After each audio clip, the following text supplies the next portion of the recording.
je ne fais que représenter les collègues parce que je suis donc en lien avec les gens de PlanteNet dans le projet Plantes Agroéco, sachant que personnellement, je suis biologiste spécialisée sur les maladies des plantes et même pas celles de la vigne. Donc, dans le projet Plantes Agroéco, l'idée, c'était de regarder les nouvelles perspectives qu'on pouvait avoir pour caractériser les maladies des plantes, mais aussi les associations de différentes plantes par intelligence artificielle, mais aussi par les sciences participatives. La plateforme PlanteNet, vous l'avez peut-être dans la poche, l'application mobile, en tout cas pour l'identification des espèces de plantes. Ce qui est impressionnant dans cette diapo, c'est les chiffres, le nombre d'utilisateurs, le nombre de comptes. Au milieu, ce qui est important, c'est regarder la carte. Pendant que vous, l'application vous parle en français, d'autres l'utilisent ailleurs. Et spontanément, le projet, il est collaboratif. C'est-à-dire que spontanément, il y a des gens qui se sont dit, pour les gens de chez nous, ça serait pratique que l'application elle parle notre langue. Et donc l'interface que vous avez en français, elle existe dans au moins 45 langues. Parce que des gens se sont dit, ça serait pratique, et on traduit l'interface. Elle existe aussi, ce qu'on a sur la droite, vous pouvez utiliser PlanteNet en interaction avec eux. Donc quand il y a quelques requêtes, c'est gratuit. Vous pouvez aussi verser vos images dedans. Par contre, si vous embarquez PlanteNet dans vos applications à vous, là, il y a une histoire de paiement quand même, parce que ça ne part pas de rien.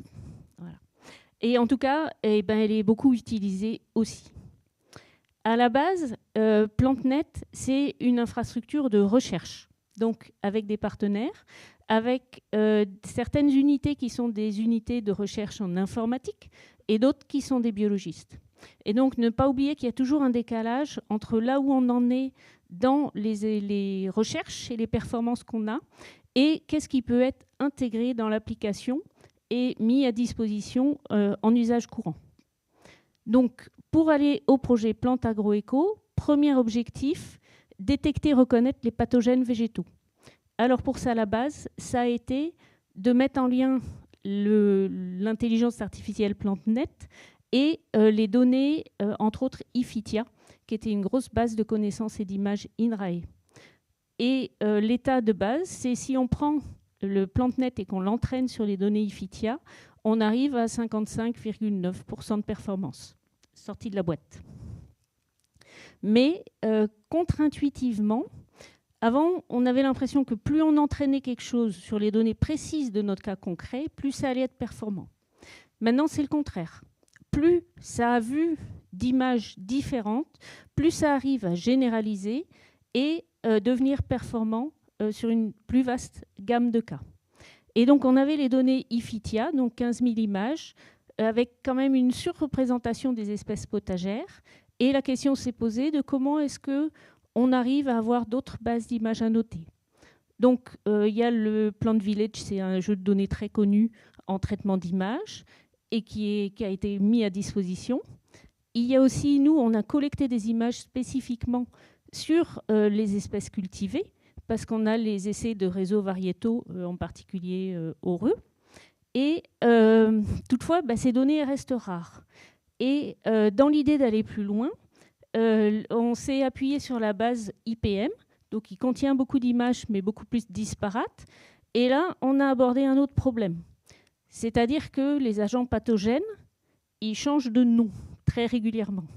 Et donc, comment on fait pour que dans la base, des choses qui vont avoir un nom différent puissent bien aller dans la même catégorie? Et là, nous aussi, on a utilisé les modèles de langage parce que si on veut savoir si deux noms renvoient à la même chose ou pas, soit on peut regarder, par exemple, la proximité en termes de nombre de caractères. C'est-à-dire que corn, grey, leaf, spot, est-ce que ça partage les mêmes lettres que leaf, spot ou pas? Et donc, il y a eu plusieurs approches utilisées. Et celle qui s'est montrée la plus performante, c'est celle qui va ratisser le net et regarder les co-occurrences, par exemple dans les publications ou sur les sites.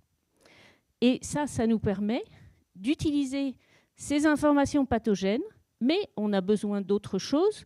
C'est le référentiel européen EPPO qui, lui, tient à jour la liste de ce pathogène, il a tel nom, tel nom, tel nom, que ce soit les noms communs ou les différents noms latins qu'il a pu avoir au cours du temps. Donc, après, il s'agit d'évaluer. Avant de mettre ce modèle-là de détection de maladies dans la PlanteNet et de l'intégrer, on a regardé qu'est-ce qui se passait et on voit qu'on a déjà gagné 4,5 points par rapport à juste l'entraînement IFITIA. Et donc, ça, c'est au tout début en utilisant les bases. Mais l'ensemble du réseau PlanteNet, c'est un réseau collaboratif avec une boucle vertueuse. Plus vous observez et plus il y a des gens qui annotent, plus la base d'entraînement augmente et plus ça devient performant pour tout le monde. Donc, pour ce qui s'agit de l'intégration, une autre chose qui est impressionnante, c'est que dans PlanteNet, il y a un seul modèle. Ce n'est pas un modèle pour reconnaître les plantes, un autre pour les maladies et un troisième pour la biodiversité. Par contre, il va avoir un corps commun et ensuite, il va avoir des têtes spécialisées sur les différentes tâches. Et puis, à la fin, évidemment, l'interface qui va vous concerner, vous. Et pour le moment, la partie maladie, vous pouvez déjà être bêta-testeur. Et le point intéressant, si vous voulez qu'il travaille bien chez vous, c'est de contribuer en images, parce que, comme on expliquait tout à l'heure, plus il a vu d'images qui correspondent à vos situations, plus il va apprendre sur ces situations et plus il va devenir performant dans ces cas-là. Le deuxième objectif, quand on a abordé les maladies, c'est très rapidement, on s'est dit, ce qui va être important, c'est pas seulement d'identifier laquelle c'est, mais combien il y en a. Et là, du coup, il y a une thèse qui est en cours chez nous. Donc, on est parti sur les maladies foliaires du colza, parce que c'est notre modèle d'étude. Et sur les feuilles, on a plein d'espèces de champignons différents qui font des taches. Et comme on vous a dit, le modèle, il ne crée pas, il a besoin d'apprendre. Et si pour le superviser, pour lui dire c'est ça ou c'est pas ça, on peut utiliser l'ensemble de l'information. C'est ce qu'on voit à gauche, un humain qui aurait détouré chacune des tâches en lui disant ça c'est une tâche de tel champignon. Vous comprenez vite que ça prend beaucoup de temps. Et donc la question qu'on s'est posée, c'est est-ce qu'on peut utiliser moins d'informations, d'annotations? Alors les possibilités, elles sont en bas à gauche. C'est par exemple juste lui dire sur cette image, il y a telle maladie. Ou alors taguer un point sur chaque tâche ou faire une boîte autour de chaque tâche. Et à partir, donc nous, ce qu'on a choisi, c'est un label qui est le nom qui correspond à la maladie. À partir d'un ensemble d'images et de ces labels, entraîner l'algorithme de PlanteNet et se servir des cartes d'activation. C'est la partie bleu-rouge. On redemande a posteriori où est-ce que pour prendre sa décision, l'algorithme a pris l'information. Et évidemment, il l'a pris plutôt dans la tâche, si le jeu n'est pas trop biaisé. Et donc, puisqu'on a cette information, on va ensuite binariser l'image en lui disant, en fait, on va s'en servir pour trouver les tâches sans avoir à entourer sur chaque image. Et donc ça va faire des pseudomasques. Et avec ces pseudomasques, on va entraîner le modèle de segmentation. Ce qu'on a vu, c'est que notre modèle faiblement supervisé, il marche mieux que si on utilise simplement les pseudomasques générés automatiquement. Ça se voit sur les images en bas. On voit que les pseudomasques, il avait attrapé les nervures et qu'ensuite, le modèle faiblement supervisé, il va trouver les tâches de maladie. Les perspectives de ce travail, c'est que le plus souvent dans la vraie vie, on n'a pas une maladie par photo. Et ça va être un cas compliqué en termes de traitement d'image, d'arriver à gérer plusieurs maladies sur la même image. Parce que vous, en termes d'application, s'il y a du mildiou ou s'il y a de l'oïdium, ce n'est pas la même décision que vous allez prendre. Objectif 3, ne pas seulement identifier l'espèce de la plante, mais de descendre au niveau inférieur, c'est-à-dire les variétés, les cultivars. En particulier pour vous, les collègues ont mis l'information qu'ils ont fait sur l'ampélographie à partir des feuilles de vigne. Donc là, le point important, c'est qu'en 2015, ils ont fait une publication où les données, ils les ont eues en 2012 en allant dans le conservatoire au Grau du Roi. Et à ce moment-là, comme c'est un sujet difficile en traitement d'image, avec ImageNet qui était le truc du moment, les performances 11%. Pas du tout au niveau pour être intégré dans quoi que ce soit.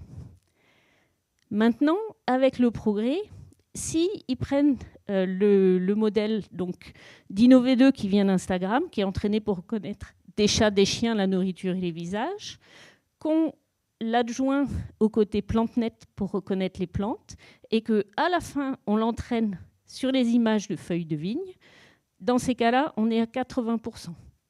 80%, ça peut devenir intéressant. Et les collègues seraient très intéressés pour regarder sur un jeu de données actuel, si pour vous c'est un sujet, qu'est-ce qu'on pourrait arriver à faire? Et est-ce que ça répondrait à vos besoins ou pas? Objectif 4, pas seulement une espèce, mais la biodiversité associée aux cultures. C'est-à-dire que cette fois-là, on ne va pas vouloir prédire une espèce, on va vouloir co-détecter celles qui sont dans l'image. Ça, en termes de traitement d'image, c'est très compliqué. Et pour le moment, là où on en est, c'est que le jeu d'entraînement, c'est des images sur lesquelles il y a une seule espèce. Et c'est à la base de ça qu'on va faire un processus pour prédire dans l'image complexe lesquelles sont présentes, lesquelles ne sont pas présentes. Comme c'est un sujet compliqué, ils se sont adressés, ils ont organisé, les gens de l'intelligence artificielle, ils fonctionnent beaucoup par challenge. Et donc là, ils ont lancé un challenge pour savoir quelle était la meilleure méthode d'entraînement, enfin la plus performante, pour trouver plusieurs objets différents dans une image. Et ça a donné l'information que le plus performant actuellement, c'est de découper l'image en des tas de petites tuiles. Mais donc, ce n'est pas juste la couper en 4, c'est en faire plein de manières différentes, soit pyramidales, soit logiques, et ensuite de recouper cette information. Donc, ça, c'est les tuiles, mais l'étape encore suivante, c'est en Europe, ce qu'ils peuvent faire, c'est corriger l'information grâce aux informations sur les flores avec la co-occurrence des espèces. S'il y a de l'ambiguïté et qu'on peut penser que c'est une Véronique ou une autre Véronique, on va regarder dans le quadrat quelles sont les autres espèces présentes pour prédire laquelle des Véroniques est là. Ensuite, du coup, leur intérêt par rapport à ces quadrats, pour le moment, la détection se fait sur la base image, mais ça sera d'autant plus performant qu'il y aura de plus en plus d'images de quadrats avec des listes d'espèces associées.